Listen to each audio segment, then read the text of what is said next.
À la maison Bergès, pas de carton ou de mousse pour réaliser les maquettes d'architecture.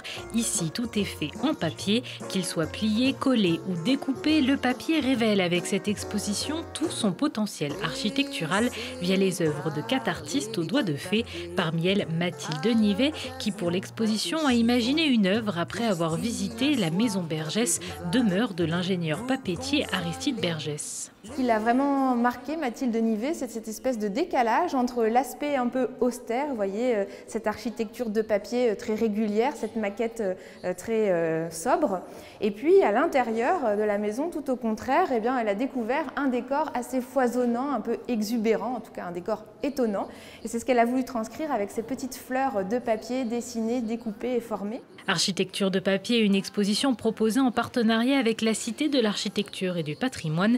Le papier est matériel architectural qui peut également raconter des histoires, comme avec les œuvres de Béatrice Coron, artiste chambérienne vivant à New York. Ces histoires, en fait, eh bien, elles leur donnent forme dans du papier et dans un papier tout à fait particulier qu'on appelle du Tyvek, qui est une sorte de nouveaux matériaux liés au papier.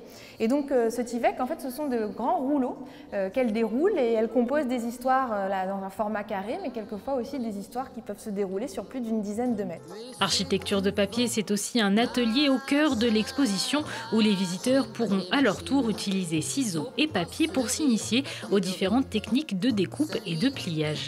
On propose donc aux enfants, mais aussi aux adultes, de les expérimenter pour créer leur propre univers. Et ce qui est assez intéressant avec le papier, c'est que c'est un matériau tout simple. Et à partir de cette matière assez simple, en fait, on va pouvoir créer des univers, des architectures, des mondes intérieurs, quelquefois très fouillés, plein de détails. Et c'est vrai qu'on passe un bon moment en atelier parce qu'on est assez concentré sur ses mains, sur ce qu'on est en train de réaliser. Au sein de l'exposition, les visiteurs pourront également apercevoir les projets architecturaux de l'extension de la maison familiale d'Aristide Bergès, des esquisses présentées pour la toute première fois aux visiteurs.